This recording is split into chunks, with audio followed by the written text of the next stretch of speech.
सबको स्क्रीन दिख रही है? Good morning sir. Good morning, good morning. सबको स्क्रीन? चलो ठीक, आइए स्टार्ट करते हैं हमारा लेक्चर।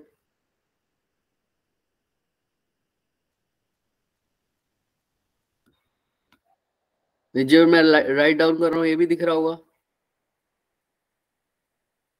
Yes sir. ठीक,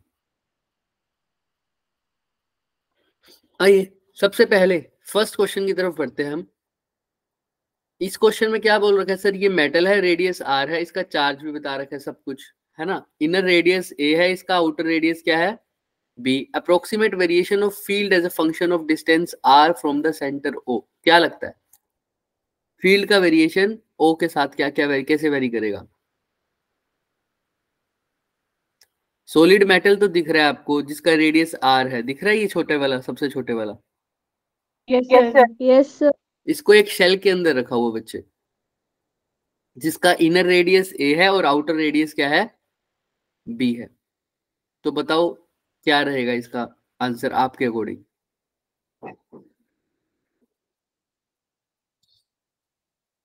सोचो थोड़ा।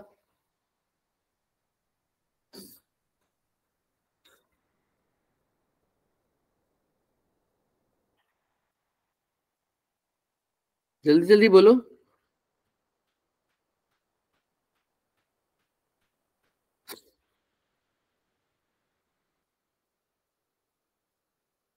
सोच रहे हो या बैठे हो मेरे लिए?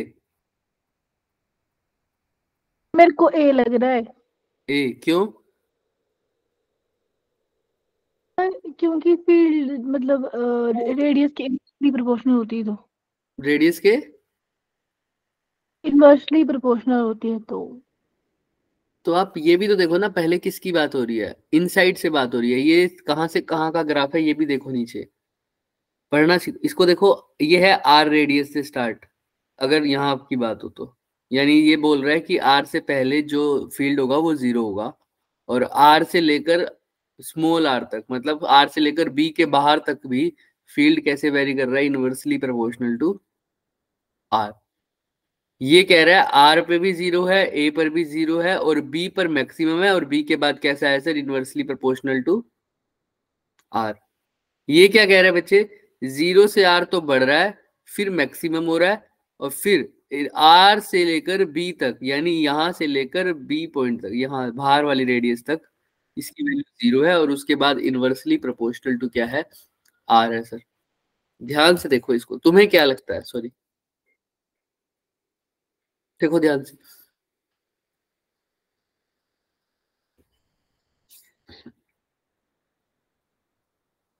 बोलो बोलो फटाफट, कुछ तो दिख रहा होगा। आप सबने पढ़ा, कल ही बताया था मैंने कि सॉलिड मेटल स्फीयर है, उसके साथ या सॉलिड कंडक्टिंग स्फीयर है, उसके इनसाइड फील्ड कैसा होता है? 0। जीरो। इतना बात तो समझ में आती है। तो बताओ कौन सा ऑप्शन होने की संभावना है इनमें से? वाला कौन से वाला? सी लग रहा है सी वाला, क्यों?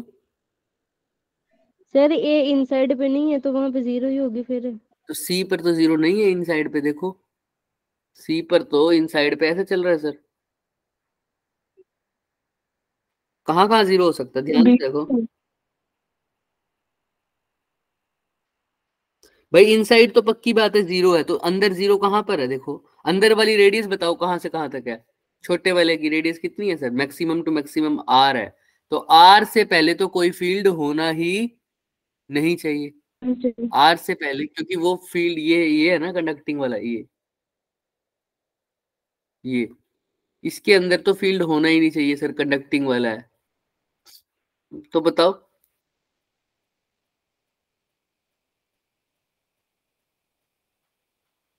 कौन कौन सा? सर या तो सी तो बिल्कुल नहीं हो सकता, इतना तो देख लो, क्योंकि सी पर तो इनसाइड में फील्ड बढ़ रही है, देख रहे हो ये। बी भी नहीं हो सकता। बी क्यों नहीं हो सकता? अब ये बता दो चलो। अगर मैं बोला ए 0 है फिर। ए पर 0 है, ए पर 0 नहीं हो सकती क्या? क्योंकि ए पॉइंट कैसा आ गया? सरफेस पे आ गया, इसीलिए ऐसा लग रहा है। Yes sir. ठीक है, और कौन सा हो सकता है फिर ऑप्शन?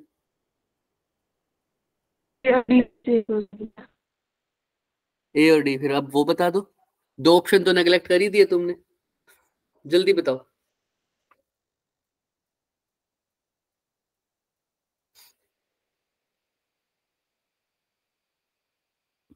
दो ऑप्शन बच गए तुम्हारे पास, कौन कौन से? एक तो ए डी और बच गया और एक कौन सा बच गया? ए। डी और ए। ए। फटाफट देख लो, इनमें से ही कोई ऑप्शन है मेरा, या तो ए हो सकता है या डी हो सकता है। बिल्कुल ठीक बात बोल रहे हो।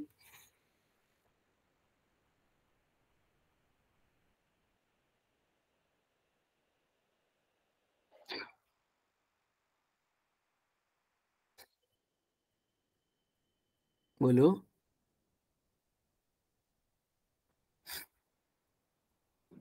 देखो, आउटर शेल के ऊपर डिपेंड करता है। ये किस पे डिपेंड करता है बच्चे? Outer shell. आउटर शेल के अब हमने दो केस पढ़े थे, एक तो कंडक्टिंग वाला और एक non conducting. Non conducting conducting. ये तो नहीं बता रखा ना इसने कि आउटर शेल कंडक्टिंग है या नॉन कंडक्टिंग है, तो इस क्वेश्चन में थोड़ा सा दिक्कत रहेगा।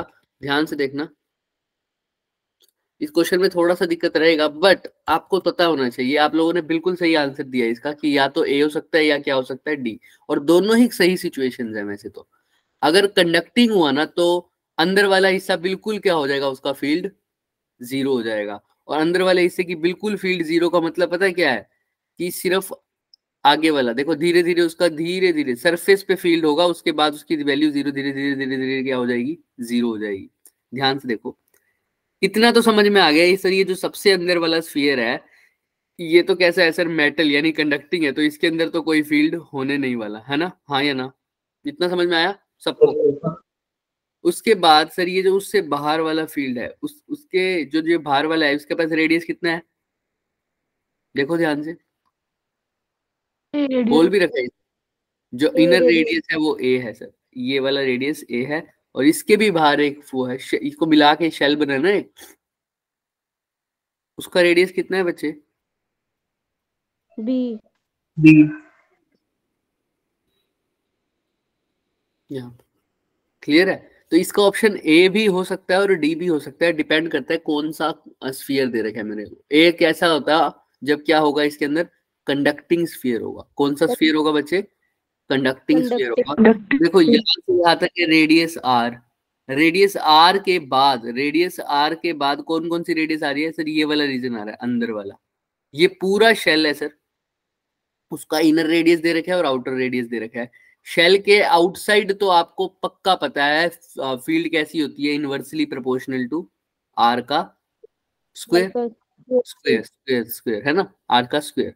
ठीक, तो ये तो पक्की बात है, इनवर्सली प्रोपोर्शनल टू आर का स्क्वायर, क्योंकि हम बता चुके हैं सर, सी और डी को तो हम हटाई, सी और बी को तो हम हटाई चुके हैं। तो देखो दोनों में बाहर तो inversely proportional to R square वाला ग्राफ बन रहा है ना, ये देखो, यहाँ पर भी देखो और यहाँ पर भी देखो। आर का मतलब होता है सर बी के बाहर की यस बात सर। हो रही है, बी के बाद।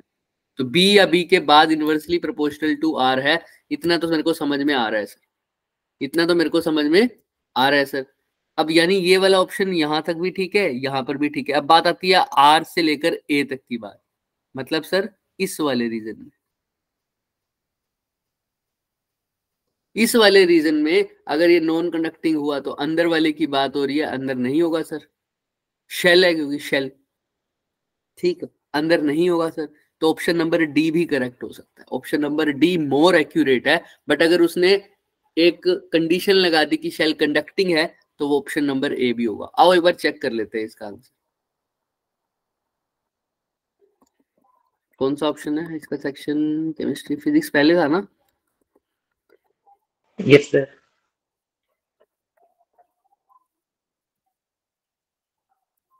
ये रहा। देखो फर्स्ट का ऑप्शन नंबर देखो क्या आ रहा है, डी। डी। ठीक है सबको? तो अगर लेकिन कंडीशन लगा दी कंडक्टिंग है या नॉन कंडक्टिंग है, तब ऑप्शन ए भी करेक्ट हो सकता है। लेकिन अभी आपको पता है क्योंकि शेल है, तो ऑप्शन नंबर क्या बोला है हमने, करेक्ट डी। ये देखो ध्यान से, कैसे समझोगे कि भाई इनसाइड तो तुम्हें पक्का पता है कि इनसाइड तो मेटल का स्फीयर है, इनसाइड तो फील्ड होने नहीं वाला। तो इनसाइड फील्ड तो इसके इनसाइड कहां से कहां तक है बच्चे? जीरो से लेकर ओ से लेकर आर रेडियस तक कौन है? अंदर वाला। तो ओ से आर तक तो कोई फील्ड होने नहीं वाला। तो देखो यहाँ पर ओ से आर तक कोई ग्राफ बन रहा है क्या? बताओ खुद, बन रहा है ओ से आर तक? बिल्कुल पैरेलल लाइन है, कोई ग्राफ नहीं बन रहा। तो उसके बाद हम कहाँ पहुंचेंगे देखो बच्चे? सर, भार वाले शेल कहाँ से कहाँ तक है? आर से लेकर ए तक। इससे भार वाला शेल कहाँ तक है सर? यहाँ पॉइंट आर है, आर से लेकर का कितने रेडियस तक फैला हुआ है सर? वो ए ए- रेडियस तक। तो आर से ए की जब बात कर रहे हैं, तो क्योंकि हम मेटल के भार की बात कर रहे हैं, तो अब क्या है sir? Inversely proportional to R का square. Inversely proportional to R का स्क्वायर सर।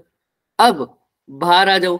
अब कहां से कहां की बात करोगे? ए से बी। अब ये शेल के अंदर पहुंच गए, और तुम्हें पता है शेल के इनसाइड इलेक्ट्रिक फील्ड कितना होता है? 0। जीरो। जी, ठीक। इनसाइड से इलेक्ट्रिक फील्ड क्या हो जाएगा? 0 हो जाएगा सर। तो ए से बी भी कोई फील्ड नहीं आया। उसके बाद शेल के सरफेस पे जब पहुंच जाओगे बी के ऊपर, तो सरफेस पे फिर क्या हो जाता है सर? एकदम से मैक्सिमम हो जाता है। याद है आप सबको? सरफेस पे ये वाला ग्राफ बन जाएगा। ये बी से आर, ये तो आपने पढ़ा हुआ है ना शेल के अंदर। शेल के अंदर ऐसा चीज नहीं होती, देखो आप ऐसे करके फिर मैक्सिमम, और उसके बाद क्या हो जाता है? Inversely proportional. याद है? शेल के अंदर का ग्राफ ऐसा ही था। अगर मैं आपको बोल दूं स्फेरिकल शेल है, तो उसका ग्राफ तुम ऐसे नहीं बनाओगे कि इनसाइड तो 0, सरफेस पे कैसा? मैक्सिमम, और बाद में क्या हो जाएगा? Inversely proportional. ये किसके अंदर का होता है सर? शेल का। तो ऐसा समझ लो ना कि ये बी पॉइंट से लेकर यहां तक फिर अब क्या बन गया? एक शेल है, क्योंकि इसने बोल रखा है क्या है? स्फेरिकल शेल है। तो शेल, ये वाला ग्राफ तो बिल्कुल कैसा बनेगा? जैसे किसका बनता है सर? शेल का। और इससे पहले कैसा है सर? मेटल की बात हो रही है। देख लो अच्छे से, थोड़ा सा ट्रिकी है क्वेश्चन, बट समझ में आ जाना चाहिए। किसी को कोई डाउट है तो पूछ लो इसमें पहले, फटाफट। और सर जो भी पूछना है पूछ लो। याद रखना कि बी से लेकर आगे तक ये पूरा पोर्शन एक शेल वाला है, और शेल वाला तुम्हें पता है ऐसा। क्लियर? अगर ये सॉलिड स्फीयर होता तो कैसा बनता ग्राफ सर? ऐसा। क्लियर है? बी से बाहर की बात कर रहा हूं, बट यस कोई सर। बात नहीं। एक बार दोबारा भी देखना इसको, फिर भी कोई डाउट हो तो पूछना। आओ आगे। अब ये क्वेश्चन देखो, स्क्रू गेज दे रखे हैं और उसकी क्या डिवीजन मैच कर रही है बच्चे? कितनी? फिफ्थ डिवीजन मैच कर रही है सर किसके? सर्कुलर स्केल की रेफरेंस लाइन के साथ, जब जब वो पूरा क्लोज है सर। ठीक है सर, फिफ्थ डिवीजन मैच कर रही है सर, ये याद रखना। ठीक। और उसके बाद टोटल नंबर ऑफ डिवीजन कितनी है? 50। नंबर ऑफ डिवीजन्स भी आ गई हमारे पास। नंबर ऑफ डिवीजन्स भी आ गई कितनी? 50 sir. The main scale moves by 0.5 mm on a multiple rotation. Multiple rotation के बाद, ध्यान से सुनना, मल्टीपल रोटेशन के बाद मेन स्केल कितना आगे बढ़ा है? 0.5 mm। हाँ, 0.5 mm। इसके बाद क्या बोल रहे हैं सर? अच्छा, बाय मल्टीपल रोटेशन कैसे पढ़ लिया मैंने? इस पे तो क्या लिखा हुआ है? By on. रोटेशन। मैंने मल्टीपल रोटेशन कहाँ पढ़ लिया फिर? पता नहीं सर। चलो, सर आप कल भी यही क्वेश्चन करवा रहे थे शायद। कल ये करवाए थे आपने? कल तो तुमने किए थे ना, आज हम कल तो हमने किए थे। नहीं, मैं नहीं थी ना क्लास में, तो मैंने देखे थे मेरे क्वेश्चन। वो तो तुम लोग अटेम्प्ट कर, ये लोग अटेम्प्ट कर रहे थे बच्चे। आओ देखो, ऑन अ कंप्लीट रोटेशन, एक कंप्लीट, मल्टीपल रोटेशन नहीं, क्या है सर? एक कंप्लीट रोटेशन पे, याद है। वन कंप्लीट रोटेशन पर मेन स्केल कितना आगे बढ़ा बच्चे? 0.5 mm। ठीक है सर। और reading on the main scale कितनी आई है? एक रीडिंग लिया इन्होंने, तो मेन स्केल की रीडिंग आई है 5 mm। ठीक है sir, main scale reading I है 5 mm सर। और सर क्या गिवन है sir? And 20th division coincide हो रही है सर। ठीक है सर, 20th डिवीजन क्या हो रही है सर? कोइंसाइड। अब ये मेरा करवाने का क्वेश्चन है क्या? नहीं है। ये रीडिंग निकालनी है तुमको टोटल रीडिंग निकालनी है। Calculate the true reading. निकालो, कैसे निकालोगे? सबसे पहले तो आपको पता है क्या होता है फॉर्मूला रीडिंग का? Main scale reading plus circular scale reading into least count. Circular scale reading into least count. Main scale reading तो आपको दे रखी है कितनी, 5 mm, प्लस सर्कुलर स्केल की कौन सी डिवीजन मैच हो रही है बच्चे, 20th डिवीजन। अब इनटू लीस्ट काउंट लिखना है। पहले तो इतना ही करना पड़ेगा। लीस्ट काउंट कैसे निकालते हैं सर, याद करो, pitch divided by number of rotations. Very good, number of circular divisions. याद आया। पिच कितनी है, 0.5। 0.5 पक्का। हाँ सर, क्यों, क्योंकि एक रोटेशन में जितना मेन स्केल आगे बढ़ता है वही तो उसकी क्या होती है सर, पिच। तो मेन स्केल में वो कितना आगे बढ़ा है, 0.5 m। और नंबर ऑफ डिवीजन्स पता है आपको कितनी है, 50। अब लीस्ट काउंट निकालो फटाफट, कितनी आ रही है, mm में ही निकालनी है।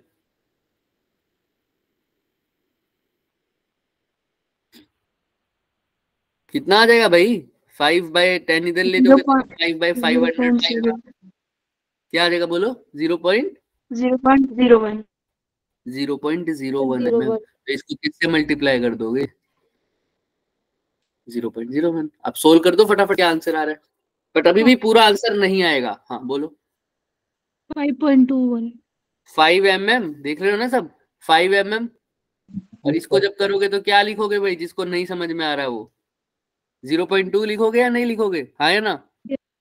तो 5 mm प्लस 0.2 mm कितना हो जाता है, 5.2 5.2 mm।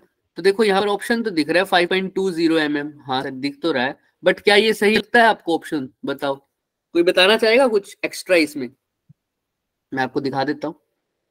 हमारा आया 5.2 mm, ठीक। सर इसमें एरर है।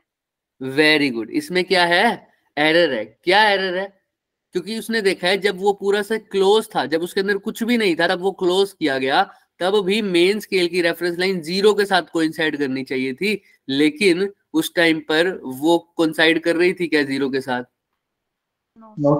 इसके साथ कोइंसाइड कर रही थी, 5th डिवीजन।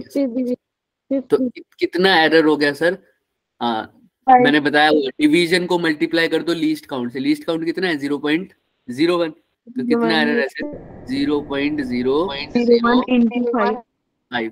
समझ में आ रहा है क्या, 1/100 इंटू 5 यानी 0.05, इतना एरर भी है इसके अंदर, समझ में आ रहा है सबको। तो वही देखो यहाँ पर दिखा देते हैं आपको,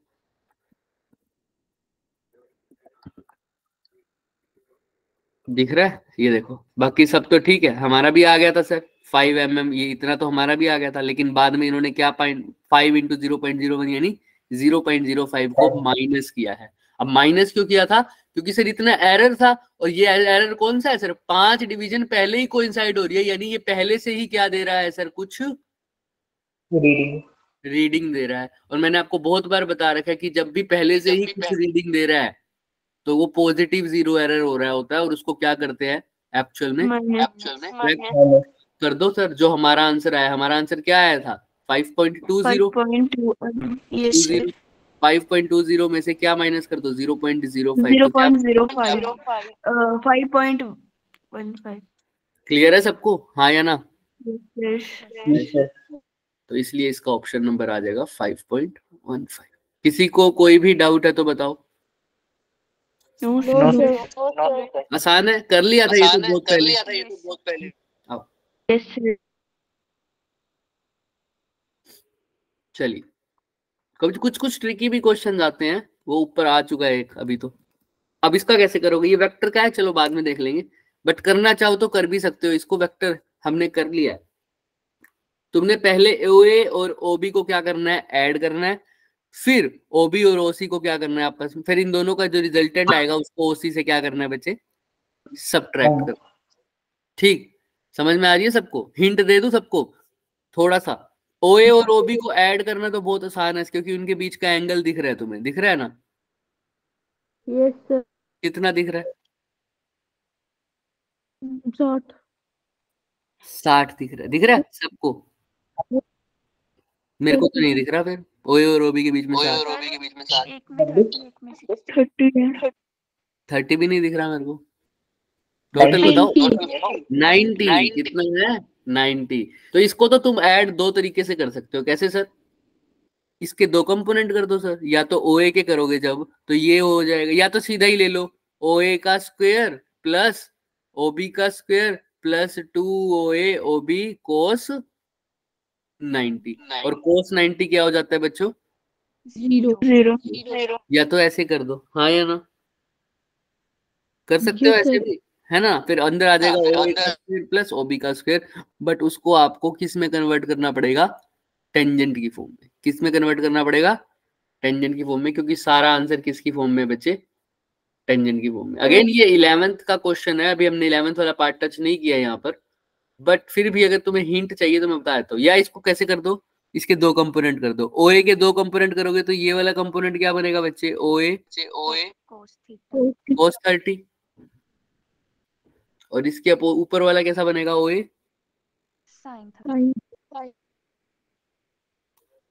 sin 30। सिमिलरली इसके दो कंपोनेंट करें, इसके दो कंपोनेंट करें तो ये क्या बनेगा सर? इसी साइड बनेगा OB cos 60, और नीचे क्या बनेगा सर? OB sin 60। तो आप देखो नेट अगर निकालना है, ये तो इसको हमने क्या कर दिया, इसके वेक्टर एडिशन कर दिया। इसका क्या आ रहा है सर? इसका वेक्टर एडिशन ऊपर की तरफ तो आ रहा है सर OA sin 30, यानी sin 30 होता है 1/2 यानी OA/2, या OA sin 30 ही लिख दो तो कोई दिक्कत अभी नहीं है। क्लियर है सबको? Yes sir. तुमको बताना क्या है? The direction of OA plus OB minus OC with x axis क्या होगी, डायरेक्शन बतानी है। ठीक है, एक कंपोनेंट तो ये हो गया सर, और दूसरा कंपोनेंट क्या हो जाएगा? OA cos 30, दोनों ऐड हो रहे हैं, है ना? तो OA cos 30 plus OA OB cos 60। Similarly अच्छा, इसमें अगर तुम्हें चाहो तो इसको कंफ्यूजन हो रही है तो sin 30 को क्या लिख सकते हो? 1/2 भी लिख सकते हो, तो क्या हो जाएगा? OA/2।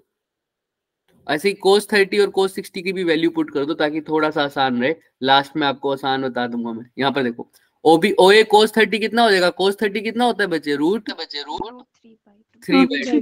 तो OA रूट 3/2। इसकी लंबा मेथड भी और शॉर्टकट भी है।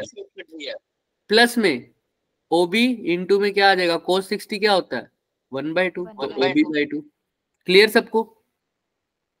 Yes, sir. इसके अपोजिट में ये आ जाएगा OB sin 60, जो कि क्या होता है? रूट 3/2। ये तो इन दोनों को ऐड करके आ गया सर, OA और OB को। अब सब्ट्रैक्ट किसको करना है सर इसमें से? OC को, हाँ या ना? अब सब्ट्रैक्ट करने का मतलब होता है सर, मतलब ऐड ही करना है दो वेक्टर को, लेकिन दूसरे वेक्टर का क्या लेना है? नेगेटिव लेना है। नेगेटिव तभी हो सकता है कोई वेक्टर जब उसकी डायरेक्शन को क्या कर दूं? अपोजिट कर दूं। तो यहाँ पर भी वही कर दूंगा, इसकी डायरेक्शन को क्या कर दूं? बस अपोजिट कर दूंगा। तो ये OC पहले जो यहाँ था 45 डिग्री पर, अब कहाँ आ जाएगा सर? यहाँ आ जाएगा, हाँ या ना? दिख रहा है? Yes, sir. किसी को कोई डाउट? सर फिर मैं पूछूंगा, देखो ध्यान से। सर यहाँ पर हॉरिजॉन्टल के साथ 45 बन रहा है, तो यहाँ पर भी किसके साथ बनना चाहिए? हॉरिजॉन्टल के साथ ही बनेगा। हालांकि फर्क नहीं पड़ेगा इतना, बट तुम्हें याद रहना चाहिए, क्योंकि अगर टोटल 90 है तो ऊपर से भी 49 बनेगा और नीचे से भी कितना ही बनेगा? 49। बट तुम्हें पता होना चाहिए ये बात। ठीक, तो ये हो जाएगा सर OC। अब OC के दो कंपोनेंट करोगे तो ये वाला कंपोनेंट तो आ जाएगा OC cos 45, और ये वाला क्या आ जाएगा? OC sin 35 sin 45। तो अब यहाँ पर OC cos 45 की जगह क्या लिख सकते हो? cos 45 कितना होता है? 1/2. 1/√2। तो अब ये एक्शन ये हो गए पूरे एक्शन मेरे, है ना? अब मैं पूरे से अगर देखना चाहूँ, अब मैं हिंट देके छोड़ूंगा, ध्यान से देखना। ऊपर क्या था सर? OA/2, ठीक, यहाँ पर इधर की तरफ, राइट। और अब इनको ऐड करना है मेरे को, ऐड OA और OC को। तो अब सबको ऐड कर दो, क्योंकि अब डायरेक्शन तो रिवर्स कर चुके हो। अब ये कैसा कुछ बनेगा? आप देखो, किसी भी एक चीज को निकालो, OA प्लस OB को ऐड करके फिर OC में से OC को माइनस करना। तो अब देखो ध्यान से, ये क्या हो रहा है सर? OA/2 ये दोनों सब्ट्रैक्शन एक एक दूसरे के साथ ऐड हो रहे हैं, माइनस कर दो, ये दोनों की डायरेक्शन सेम है क्या, हाँ या ना? Yes sir. तो ये कितना हो जाएगा, OC इंटू √3/2 1/√2 सॉरी, क्योंकि cos 45 कितना होता है, sin 45 1/√2 प्लस OB इंटू √3/2। एक तो ऐसे लिख सकते हो, ये तो हो जाएगा सर पर ये परपेंडिकुलर वाली लाइन, देख रहे हो सर, क्योंकि ये वाली साइड में से ये वाली साइड को माइनस किया है। क्यों माइनस किया है सर, क्योंकि दोनों की डायरेक्शन क्या है बच्चों, अपोजिट अपोजिट। अब यहाँ पर जो भी आ रहा है सबकी डायरेक्शन क्या है बच्चों, सेम है, ये सेम है, तो सबको क्या कर दे, ऐड करेंगे। ऐड करेंगे और फिर इनका डिवीजन करना है, और वो डिवीजन कैसे करना है वो तुम सोच के आना, मैं दिखा भी देता हूँ अभी। cos 45 की जगह क्या लिख सकते हो, OC है 1/√2, ठीक। और यहाँ पर क्या लिखोगे बच्चे, प्लस में OA √3/2 प्लस में और क्या लिखोगे, OB/2। क्लियर है सबको, यहाँ तक देख लो अच्छे से, कुछ भी डाउट है तो पूछो। ये हो जाएगा सर परपेंडिकुलर वाली लाइन, ये क्या हो जाएगी सर, बेस वाली लाइन, क्योंकि देखो ये नेट फील्ड ऊपर की तरफ आ रहा है, OA में से माइनस किया तो नेट आ रहा है ऊपर की तरफ, और यहाँ पर तो परपेंडिकुलर में सारे इसी तरफ थे, तो परपेंडिकुलर ये हो गया और बेस ये हो गया, और परपेंडिकुलर बाय बेस क्या होता है बच्चे, 10 तो इसलिए आंसर भी किस फॉर्म में आ रहे हैं सारे, 10 में। 10 में। क्लियर है सबको, हाँ या ना? हाँ जी सर। देखो ध्यान से देखो, किसी को अब इसका एलसीएम लेके इसको सोल्व भी कर सकते हो, ऐसी कोई बात नहीं है कि सोल्व नहीं कर पाते। इसको OA/2 कर दो, माइनस OC/√2 कर दो, और माइनस में क्या हो जाएगा, OB√3/2। ठीक है, अब चाहो तो इनका एलसीएम ले लो या आप कॉमन करके लिख सकते हो, वो आपके ऊपर है, आपने कैसे करना है। तो डिवाइडेड बाय, अब इसका एलसीएम लेना हो तो क्या लोगे बताओ, 2√2 तो 2 से 2 कट गया तो ये हो जाएगा OA, माइनस √2 से √2 कट गया तो ये क्या हो जाएगा, 2OC, √2 भी तो आएगा वो, √2 OA माइनस 2OC। क्लियर है सब अब, ठीक। माइनस में कितना आ जाएगा, √2 OB, दिख रहा है सबको, देख लो अच्छे से, ठीक। ऐसे ही इस बेस वाले का भी एलसीएम ले सकते हो क्या, इसका भी एलसीएम कितना आएगा सर, सर 2√2। हाँ बोलो, कुछ गलती हो रही है क्या, बोलो। 2 में √2 भी लिखा है। लो ठीक है ठीक है, मेन बात को समझो बस, √3 रह गया था ना, यही कह रहे होगे। Yes sir. लिख दिया ये लो, ठीक। यहाँ पर √2 से √2 कटा तो क्या बच गया, 2OC, 2 से 2 कटा तो √3 तो पहले ही था, तो √3 इंटू में क्या आ जाएगा बच्चे, √2 इंटू OA। क्लियर है सबको, हाँ या ना? और 2 से 2 कट जाएगा तो क्या आ जाएगा, इसका एक शॉर्ट ट्रिक भी है, बाद में बताएंगे, लेकिन पहले इसको करो, कई बार ये करके आना पड़ेगा। 2 से 2 करोगे तो OB√2। क्लियर। अब दोनों को डिवाइड करोगे तो बच्चों 2√2 से तो 2√2 क्या हो जाएगा। अब इनको कैसे डिवाइड करना है ये आप सोच के आ सकते हो, आराम से करके आ सकते हो क्या, हाँ या ना? Yes sir. यस सोच के सर। आना। और मैं थोड़ा सा हिंट और भी दे देता हूँ आपको, कहाँ गया, 4th क्वेश्चन है ना, ये देखो,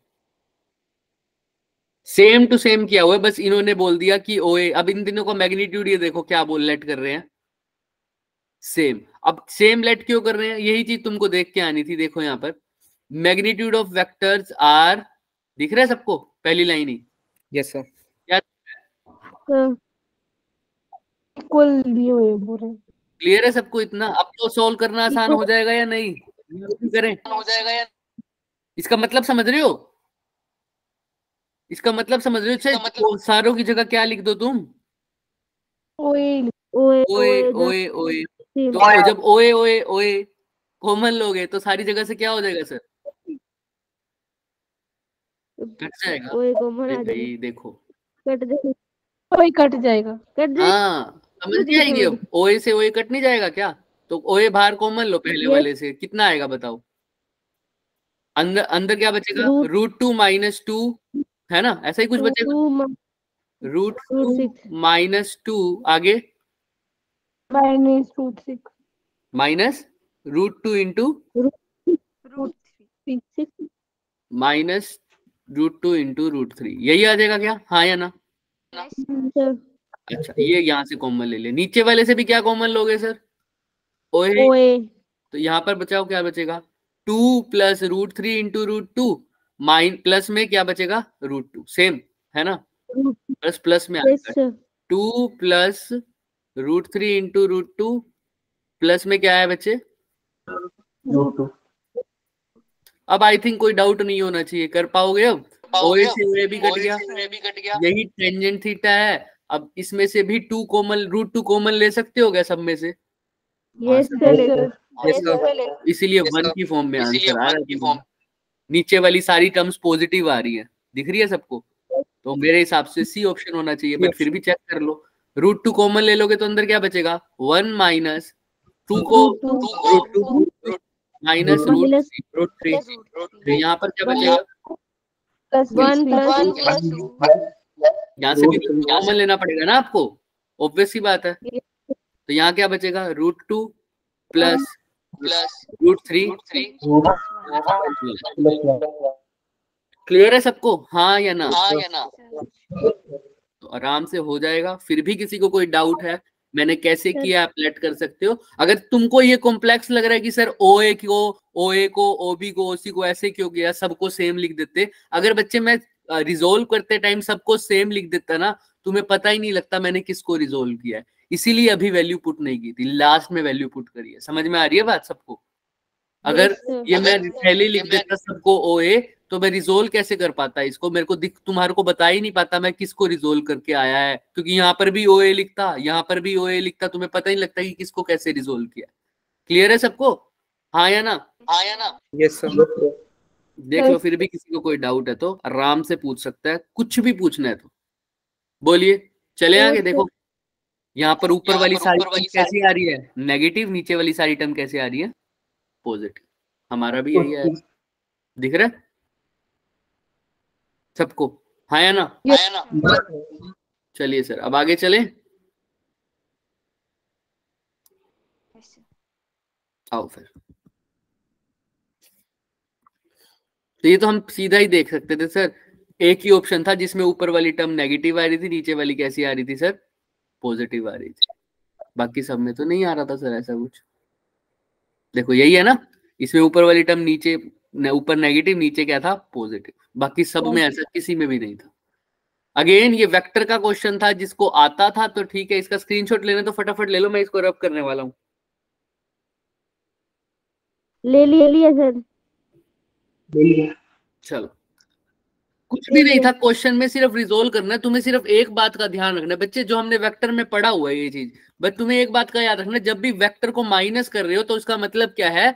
उसकी डायरेक्शन को क्या कर दो? बिल्कुल उसकी डायरेक्शन को क्या कर दो, जो पहले है उससे बिल्कुल अपोजिट। तो और कुछ दिमाग में नहीं रखना। चले आगे। Yes, sir.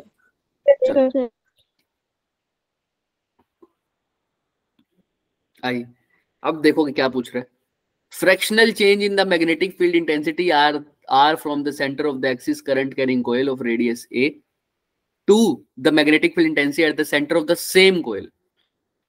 अब ध्यान से देखो, चेंज इन मैग्नेटिक भी बहुत बार करवा चुके हैं बच्चे, इसका फॉर्मूला भी याद हो चुका होगा अब तक तो आपको। Mu naught N I R square upon में mu naught I R square upon में 2 a square plus r square plus x square की पावर 3/2 याद हो गया होगा अब तक तो, सर्कुलर लूप वाले का।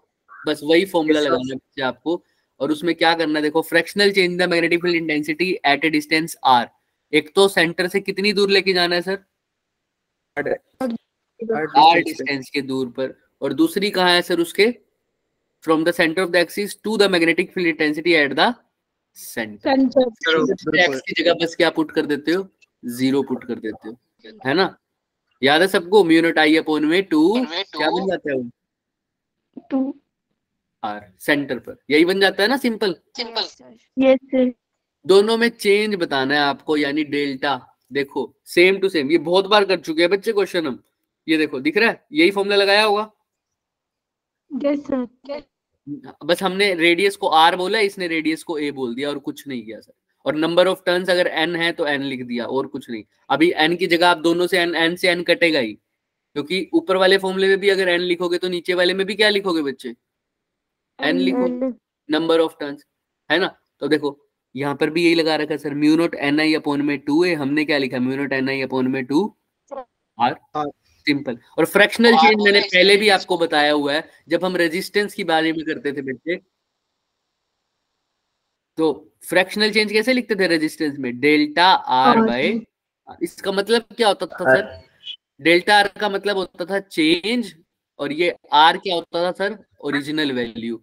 तो चेंज का मतलब क्या होता है सर, फाइनल माइनस इनिशियल, और डिवाइडेड बाय इनिशियल। या ओरिजिनल का मतलब क्या है, इनिशियल वाली, इसी को ही क्या बोलते हैं सर, फ्रैक्शनल चेंज। कि कितना चेंज हुआ डिवाइड बाय में कितना ओरिजिनल था। दोबारा बोल रहा हूं, क्या बोल रहे हो सर, कितना चेंज हुआ डिवाइड बाय में कितना क्या था, ओरिजिनल था। इसी को क्या बोलते हैं, फ्रैक्शनल चेंज। और इसका शॉर्टकट फॉर्म क्या है, डेल्टा वाला। किसी को कोई डाउट फ्रैक्शनल चेंज का मतलब में, पूछ लो भी है तो। डेल्टा आर बाय आर का मतलब क्या है sir, change divided by original. कितना चेंज हुआ डिवाइड बाय में कितना ओरिजिनल था, यही इसने कर रखा है सर, देख लो।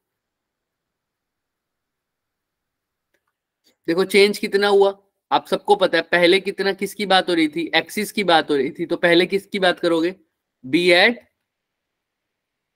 एक्सिस। और दूसरी किसकी बात हो रही थी, सेंटर की बात है। सेंटर की। तो फाइनल में से या फर्स्ट एक वैल्यू में से दूसरी वैल्यू को क्या कर दिया, माइनस, है ना। समझ में आ रही है सबको। Yes sir. उसने, आप क्वेश्चन में देखो ना बच्चे, आपको क्वेश्चन में और अच्छे समझ में आएगा। कहाँ गया, किसके अंदर का चेंज वो पूछ रहा है, ये देखो आप, fractional change in the magnetic field intensity at a distance r from the center to the magnetic field at the center। किसके रिस्पेक्ट में देख रहा है सर, आप खुद देखो, मैग्नेटिक फील्ड का चेंज किसके रिस्पेक्ट में पूछ रहा है, एक्सिस पे तो पूछ रहा है कितना चेंज हो रहा है, लेकिन किसके रिस्पेक्ट में, सेंटर के रिस्पेक्ट में। इसलिए हमने क्या किया, तो ओरिजिनल वाले की बात की जगह क्या लिखूंगा, सेंटर। तो यानी बी एक्सिस या बी सेंटर या बी एक्सिस, जो भी आपको लिखना चाहे, उसमें से किसको माइनस कर दो, बी सेंटर को, और डिवाइड बाय में क्या लिखोगे सर, बी सेंटर। यही इसमें लिखा हुआ है, आपको दिख रहा हो तो, दिख रहा है ये, यस सर। कुछ भी डाउट है किसी को तो पूछ सकते हो आराम से। किसके साथ हमने कंपेयर किया, आपने बस वही देखना है, कुछ भी पूछना हो। और ऊपर अगर B axis minus B centre भी लिख दोगे तो कोई फर्क नहीं पड़ेगा, बस आंसर तुम्हारा क्या आ जाएगा, नेगेटिव। फिर इस चीज का ध्यान रखना कि तुम कंपेयर किसको कर रहे हो। अगर तुमने B centre minus B axis किया तो तुम पहले कंसीडर कर रहे हो एक्सिस सेंटर को। तो अगर B centre minus B axis करके तुम्हारा आंसर पॉजिटिव आ रहा है, तो इसका मतलब जो चेंज आया है वो क्या आया है, कम हुआ है। कम हुआ है का मतलब क्या सर, सेंटर पर फील्ड ज्यादा था बजाय कि बाहर के, तभी तो ये आंसर क्या है बच्चे, पॉजिटिव। अगर तुमने B axis minus B centre किया तो सेंटर के रिस्पेक्ट में चेंज क्या आया, नेगेटिव। अगर आंसर नेगेटिव आ रहा है तो इसका मतलब फिर से वही है, ध्यान से सुनना, B axis minus B centre अगर नेगेटिव आ रहा है, इसका मतलब कौन ज्यादा है, एक्सिस वाला मैग्नेटिक फील्ड या सेंटर वाला मैग्नेटिक फील्ड, सोचो। नेगेटिव आ रहा है तो फिर सेंटर वाला होगा ज्यादा। ऐसी बात है ना, एक्सिस में से सेंटर वाली फील्ड को माइनस कर रहा हूं, और अगर वो चीज नेगेटिव आ रही है, इसका मतलब कौन ज्यादा है, एक्सिस वाला या सेंटर वाला, सेंटर वाला। सेंटर वाला। इसीलिए दोनों में बात वही है, लेकिन तुमको ध्यान रखना कि तुमने किसमें से किसको माइनस किया है।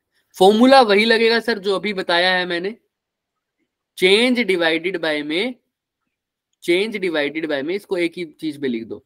क्या लिखोगे अब ध्यान से रखना, चेंज डिवाइडेड बाय में ओरिजिनल वैल्यू। इसी को क्या बोलते हैं बच्चे, फ्रैक्शनल चेंज। अब आपको पता है सेंटर पर से कर रहे हो माइनस एक्सिस पर, और ओरिजिनल भी क्या है सर, सेंटर वाला, इज इक्वल टू क्या हो जाएगा बच्चे, फ्रैक्शनल चेंज। और सेंटर पर कितना होता है आपको पता है, म्यू नॉट आई अपॉन में 2r। अब n से मल्टीप्लाई करना है तो कर दो, अगर नंबर ऑफ लूप्स के बारे में बात कर रखी है तभी। अगर नंबर ऑफ लूप 1 दे रखा है तो n की जगह क्या लिख दोगे, 1। सिमिलरली यहाँ पर क्या लिखते हो sir, mu naught n I R square divided by में क्या लिखते हो, R square plus X square की पावर 3/2। और 2 का फैक्टर भी आता है यहाँ पर, देखो दिख रहा है, 2 का फैक्टर भी आता है, ये दिख रहा है, ये दिख रहा है ना। Yes sir. तो वो लगाना मत भूलना। इलेक्ट्रिक फील्ड में नहीं बात करते हम, लेकिन मैग्नेटिक फील्ड में बात करते हैं। अब इन दोनों को माइनस करके डिवाइड बाई इससे कर देना, सेंटर से फिर से, मतलब n अपॉन में म्यू नॉट I अपॉन में 2r। अब सबको पता है n से और n क्या हो जाएगा, वापिस से कैंसिल, इसलिए ना भी लगाओगे तो कोई फर्क नहीं पड़ना था। क्लियर? अब ऊपर से भी क्या कॉमन ले सकते हो, अब तो कर सकते हो इसको आराम से, हाँ या ना? यस x की वैल्यू भी इन्होंने दे रखी है शायद, देख लो क्वेश्चन में कितने डिस्टेंस दूर है,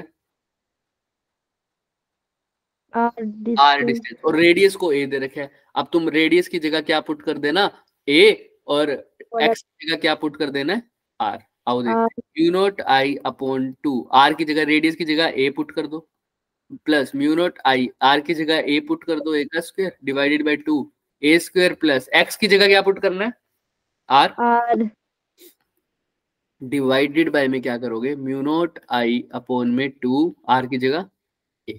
अब इसको करना है, क्या कर पाओगे सोल्व आराम से, म्यू नॉट I से म्यू नॉट I से म्यू नॉट I कैंसिल गया। अब तो सिर्फ आराम से हो जाएगा शायद, yes sir. 1 upon 2a right, minus 1 upon 2 नहीं है, a क्या? स्क्वायर, अच्छा a स्क्वायर है, मल्टीप्लाई कर देंगे बाद में, पहले नीचे वाले डिनोमिनेटर देखने दो। a square plus r square की पावर 3/2 मल्टीप्लाई बाय में क्या है, a स्क्वायर। ठीक, क्लियर? डिवाइडेड बाय में क्या है, 1/2 है, 1/2 है, वो डिवाइड की डिवाइड में है तो कहाँ आ जाएगा, मल्टीप्लाई में। मल्टीप्लाई। किसी को कोई डाउट? No sir.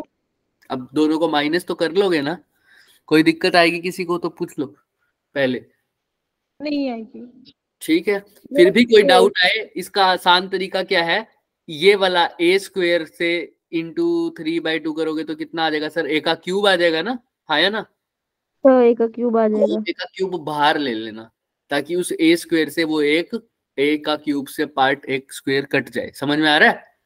यस जैसे हम ग्रेविटेशनल वाले में करते थे ना ऐसे, कि h प्लस r की स्क्वायर था, याद करो, फिर हमने h का स्क्वायर बाहर ले लिया, तो क्या ले लेता हूँ, 1 प्लस r बाई एच की पावर का होल स्क्वायर। ऐसा भी कर सकते हो ना, सेम वैसे। ये तो मैथ का पार्ट है, जितना आप करना चाहो, जितना आपको अच्छे से आता है वो उतना कर लेना। फिर भी कोई डाउट हो तो देख लो, एक बार दोबारा दिखा देता हूँ। ये देखो सब कुछ वैसे का वैसे किया हुआ दिख रहा है, देख लो अच्छे से, कुछ भी कोई डाउट हो तो पूछ लो, हो जाएगा? बोलो यस सर। चलो आइए, और ये कंडीशन भी देखो भाई, यहाँ पर भी बहुत आसान हो जाएगी कैलकुलेशन पार्ट, क्योंकि इसने लास्ट में ये भी बोल रखा है कि r बहुत बहुत बहुत छोटा है, या सिंपल बोल रखा है कि r छोटा है किससे, a से, तो r को नेगलेक्ट कर दो, a के रिस्पेक्ट में क्या भी कर देना लास्ट में, नेगलेक्ट। अब इतनी तो प्रैक्टिस हो चुकी है कि अब ये कैलकुलेशन तो आई थिंक कर ही लोगे, कर लोगे ना सब? यस सर, यस चलो सर। अब यहाँ पर देखो, यहाँ पर अब क्या करना है सर, अब ओरली करते, इतना टाइम है नहीं। अब देखो नेक्स्ट क्वेश्चन क्या है, नेक्स्ट क्वेश्चन क्या कह रहा है, एक गिवन फिगर दे रखी है, सेल दे रखा है 2.2 वोल्ट का, और इंटरनल रेजिस्टेंस उसका कितना है बच्चे, 0.6। तुमको पावर बतानी है सर्किट की। पावर का सिंपल फॉर्मूला क्या होता है बताओ, V into I। V into I कर दो बस। आई नहीं पता सर, आपको पता है यार, ये तो आसान है सर, आई निकालना कौन सी बड़ी बात है सर। ये 4 ओम है, हाँ या ना? इस 4 ओम और इस 8 ओम का मतलब क्या है, ये लाइन का मतलब कि ये वाला टच नहीं कर रही है वायर इसकी, ये वायर इसके साथ टच नहीं कर रही, तो अब इसका इक्विवेलेंट रेजिस्टेंस निकाल सकते हो आराम से, बोलो हाँ। इसका इक्विवेलेंट रेजिस्टेंस निकाल के उसके साथ 0.6 किस में लगा दोगे सर, सीरीज में। क्यों सीरीज में लगाओगे, पैरेलल में क्यों नहीं लगाओगे? इंटरनल रेजिस्टेंस हाँ वेरी गुड, इंटरनल रेजिस्टेंस हमेशा किस में लगा होता है सर, सीरीज में। अब टोटल रेजिस्टेंस आ जाएगा, V भी दे रखा है, तो टोटल रेजिस्टेंस आ जाएगा, V दे रखा है, तो V इज इक्वल टू क्या होता है, IR। तो यहां से क्या भी आ जाएगा, I भी आ जाएगा, क्योंकि V तुम्हें दे रखा है बच्चे 2.2, और रिजल्ट रेजिस्टेंस जो भी आया उससे तुम्हारा I आ जाएगा, और पावर क्या होता है, V इंटू आई कर देना, आंसर आ गया। फिर भी हम देख लेते हैं, आई थे को तुम्हें फटाफट दिखा भी देते हैं, अभी टाइम इतना नहीं है, मैसेज आ जाएगा पीयूष सर का भी। आया तो नहीं ना अभी? भी सर No, 10 sir, नहीं नहीं। तो देखो कहाँ है, ये इतना देखो आर इक्विवेलेंट निकाला है इसने, मिला के कितना आया 2.2 ओम। ओम। 2 ओम। अब या तो तुम V इंटू आई कर दो, इसने V स्क्वेयर बाय आर लगा रखा है, बात सेम ही है सर। कैसे सर बात कैसे सेम है? आप सबको पता है बहुत पहले से कि पावर अगर V इंटू आई है और V को क्या लिख सकता हूँ, यार तो ये क्या हो जाएगा I square R. I square या आर दूसरे तरीके से क्या लिख सकता हूँ सर, V को तो ऐसे ही रहने दो, आई को क्या लिख सकता हूँ V by V by R. R ये क्या हो जाएगा, वी स्क्वायर अपॉन आर। तो ये दोनों भी किसके ही फॉर्मूले थे सर, पावर के। तो आप चाहे V इंटू आई लगाओ, चाहे आई स्क्वायर आर लगाओ, चाहे V स्क्वायर बाय आर लगाओ, कोई फर्क नहीं पड़ता। लेकिन हाँ हमने ये बात जरूर बताई हुई है, आई स्क्वायर बाय आर कब लगाना होता है, जब क्या होता है सीरीज में, हमारा काम आसान हो जाता है, हमारा काम आसान हो जाता है। ये कब लगाना होता है, जब क्या होता है पैरेलल में, हमारा काम आसान हो जाता है। ये तुम जब भी लगा दो हमेशा ठीक रहेगा। बट याद रखा करो, अगर ये पावर है तो ये पावर टोटल है, तो ये वोल्टेज भी टोटल है, ये करंट भी टोटल है। ठीक, ये क्यों लगाते हैं सीरीज में, क्योंकि सीरीज में क्या सेम रहता है सर, करंट। करंट तो अलग अलग रेजिस्टेंस के अक्रॉस करंट निकालने की जरूरत नहीं होती, हम सीधा ये फॉर्मूला लगा देते थे। करंट इलेक्ट्रिसिटी में बताई थी ये बात। सिमिलरली ये पैरेलल में क्यों ज्यादातर लगाते हैं, क्योंकि पैरेलल में क्या सेम रहती है सर, वोल्टेज। वोल्टेज। तो अलग अलग रेजिस्टेंस के अकॉर्डिंग मेरे को वोल्टेज निकालने की जरूरत नहीं है, क्योंकि उनके अक्रॉस वोल्टेज तो क्या रहती है, सबके अक्रॉस सेम, इसलिए ये फॉर्मूला। तो यहाँ पर तो आप कोई भी लगा सकते हो, क्योंकि आपको टोटल वोल्टेज भी पता है और टोटल करंट भी पता है। तो आप चाहे वी आई लगा दो, चाहे आप आई स्क्वायर आर लगा दो, चाहे वी स्क्वायर बाय आर लगा दो। तो इन्होंने देखो इनका वैल्यू शायद रेजिस्टेंस की 2.2 आई है, राइट। तो 2.2 आई है, और करंट तो निकालने की जरूरत नहीं है, क्योंकि फॉर्मूला क्या लगाया इन्होंने, V square by R. R की वैल्यू इन्होंने कितनी निकाली है, ये रेजिस्टेंस ही था क्या 2.2, और वोल्टेज भी शायद 2.2 थी ना, तो 2.2 इंटू 2.2 डिवाइडेड बाय 2.2 ऐसा कुछ था शायद, है ना। हाँ देख लो यही है ना, क्योंकि सर जो वोल्टेज आया है वो भी कितना, वोल्टेज गिवन है टोटल वो कितनी है 2.2, और जो इक्विवेलेंट रेजिस्टेंस आया है वो भी कितना है बच्चे 2.2। तो वी स्क्वेयर बाय जब आर करोगे तो वो क्या आएगा, वी स्क्वेयर कितना है 2.2 का स्क्वायर, यानी 2.2 मल्टीप्लाई बाय 2.2, और आर कितना है बच्चों, वो भी कितना है 2.2। तो एक 2.2 से एक 2.2 कट गया, तो पावर कितनी आ गई बच्चों 2.2। क्लियर है सबको ये बात, हाँ या ना। देखो अच्छे से, simple V square by R. अच्छा वी आई नहीं लगा सकते थे, लगा सकते सर, वो भी लगा सकते थे, लेकिन उसके लिए पहले तुम्हें क्या निकालना पड़ेगा, फिर करंट। देख लेते हैं आओ, V is equal to I R होता है। V कितना दे रखा है बच्चे टोटल 2.2, I निकालना है, R कितना है 2.2, तो I कितना हो गया 1। अब पावर के लिए क्या करोगे, V इंटू आई, V कितना है 2.2, I कितना है 1, तो अभी भी पावर कितनी आई 2.2। अब आई स्क्वायर आर करोगे तब भी वही आएगा, क्यों सर, करंट तो आया है कितना 1 एम्पियर, तो आई स्क्वायर आर करोगे, आई स्क्वायर का 1 का स्क्वायर कितना होता है 1, आर फिर से कितना है 2.2, तो देखो पावर फिर से कितनी आ गई 2.2। तो किसी भी फॉर्मूले से निकाल दो पावर तो उतनी ही आने वाली है सर, पावर तो उतनी ही आने वाली है। लेकिन हमें दिमाग में रखना है कि अगर सिर्फ सीरीज दे रखे होते तो कौन सा लगाता, आई स्क्वायर आर। सारे पैरेलल दे रखे होते तो क्या लगाता sir, V square by R. ठीक है, किसी को कोई डाउट यहाँ तक बताओ फटाफट। No sir. पक्का, तो ये क्वेश्चन को 2 पार्ट्स में सोल्व करना पड़ेगा आज। ये थोड़ा सा देखो वो है, पेचीदा टाइप है ना, टिपिकल पेपर है थोड़ा, ये अच्छा भी है पहलों के मुकाबले, तो इसको एक दिन और देना पड़ेगा हमें, आज तो पूरा नहीं हो पाएगा ये आई थिंक। कल सुबह कराना कह रहे हैं कि छुट्टी नहीं है। क्या कह रहे हो,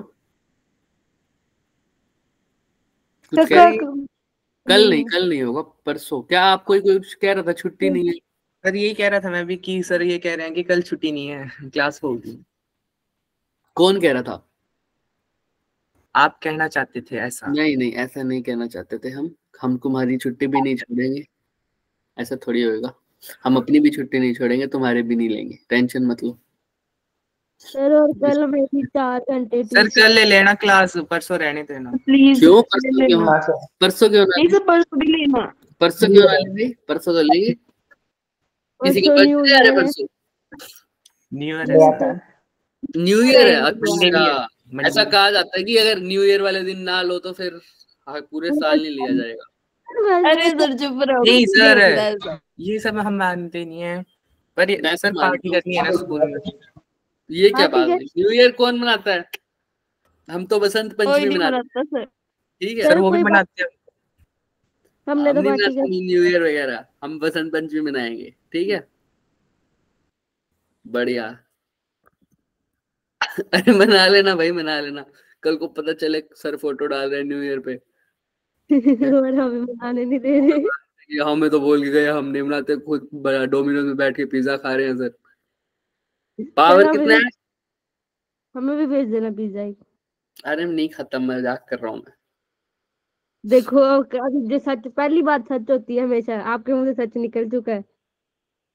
पक्की बात है ना ये बात? फिर याद रखना इस बात को कि पहली बात चल, हमेशा सच होती है। मेरे लिए लागू नहीं होता, ये आपके लिए लागू होता है बस। अच्छा। बाकी नहीं होता। सिक्स ऐसे मैं फोर कुछ उल्टा फिर आप बोलोगे पहली बात सच होती है। वही तो कह रहा हूँ मैं। तो टंग देखो, वैसे slip जैसे होगी। कल तुमने बोला था इलेक्ट्रोकेमिस्ट्री चल रही है ना भाई? सर वो टंग स्लिप हो गई थी, गलती से स्लिप हो गई। चलो कोई ना, यहाँ पर देखो बच्चे, सच होती है। पहली बात सच होती है। एनर्जी देखो क्या है, 64 जूल। हल्का सा देखेंगे, उसके बाद हिंट दे रहा हूँ। देखो पावर कितनी दे रखी है बताओ? 640 बोला। करंट दे रखा है तुम्हें 8 एम्पियर, और फाइंड द टाइम कांस्टेंट। अरे बताओ भाई, कर पाओगे या नहीं कर पाओगे? कल भी इसका हिंट दिया था मैंने तुम्हें। मैसेज आ गया क्या सर का? नहीं सर सर, इसमें आने वाला है। टाइम तो आनी मैसेज पहले आएगा। क्यों? तो 10:50 पहले पहले तो मैं इसलिए सर देख रहा 11:10 पे होती है ना क्लास तो। हूँ। अच्छा ठीक है, ठीक है, ठीक है। I am so sorry, I am so sorry, pardon me. कोई बात नहीं, कोई बात क्वेश्चन नहीं। निकाल देखो, सर। देखो ई की वैल्यू दे रखा है। अरे क्वेश्चन लिख तो रखा है स्क्रीन पर, अपने ऊपर भी लिख दूं क्या? ये देखो, लिखो हाँ सर, सर लिखो। मेरे को तो दिख नहीं रहा। अभी भी तो अब अपना तो नाम दिख रहा लिखो, होगा। अपना ऊपर नाम लिखो। ये देखो, सर वो पेज लगाओ। ग्रीन बोर्ड पे लिखा हुआ, देखो E 64 जूल है। और पावर कितनी गिवन है सर? 640 वोल्ट है सर। 140 करंट सर्किट में कितना है? यहाँ से जा रहा है करंट, यहाँ से, ठीक है। करंट कितना है सर? सर आ गया मैसेज सर का। एम्पियर, आगे ठीक है। आ गया, आ इंडक्टर गया। दे रखे सर, इंडक्टर दे रखे, आ गया पता है मेरे को। बट यहाँ पर देखो, अरे फटाफट देख लो फिर तो। अब तो शुरू आप कर दिया, हिंदी से। टाइम पास नहीं करना। देखो पावर है, इंडक्टर है सर। इंडक्टर में एनर्जी स्टोर कैसे दिखाते हो सर? बताओ फटाफट। इंडक्टर में मैग्नेटिक फील्ड की फॉर्म में स्टोर होती है, हाँ सर। तो वो हाफ LI² जैसी कुछ नहीं होती ये सर? सर ऐसा ही होता है। वहां से एनर्जी यस, निकाल दो। अब कैपेसिटेंस है तो LC सर्किट में बन जाएगा। कैपेसिटेंस कह रहा हूँ, क्या है, रेजिस्टेंस है तो LR सर्किट बन जाएगा। उसका टाइम यस, कांस्टेंट आपको निकालना आता ही है। आओ देख लेते हैं, क्योंकि फटाफट ये देखो, दिख रहा है क्या LI²? यस सर, दिख रहा है। Yes sir. अब इसने पावर की बात कर रखी है तो इसीलिए ऐसा लिख रखा है। अब इसने, अब देखो अगेन, कई बच्चे कहेंगे सर आपने LR सर्किट बोल दिया। हाँ, मैं LR सर्किट अभी भी बोलूंगा। टाइम कांस्टेंट की वैल्यू क्या होती थी LR सर्किट में? तो मैं उसकी वैल्यू होती थी E इज इक्वल, L/R। हाँ हाँ, क्या होती थी? सही आर बोल बाय रहे एल। हो। L/R, ये R/L बच्चे, है ना? कैसे करते थे आपको याद होगा थोड़ा। I is equal to I0 E की पावर E की minus power minus R T by upon T। L T, याद है ना? यस हम यस इसको क्या सर। करते थे, I को लिखते थे I0 E की पावर T की माइनस T की जगह T कर देते थे। L तो नीचे था ही, और उसके R को उसके डिवाइड में ले आते।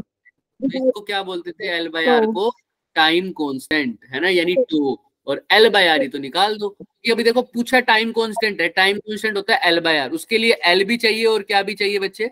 R भी चाहिए। R भी चाहिए। L कहाँ से आएगा सर? L आ जाएगा एनर्जी से, क्योंकि एनर्जी दे रखी है। और एनर्जी का फॉर्मूला क्या होता है? Half LI। हाफ L/I का स्क्वायर।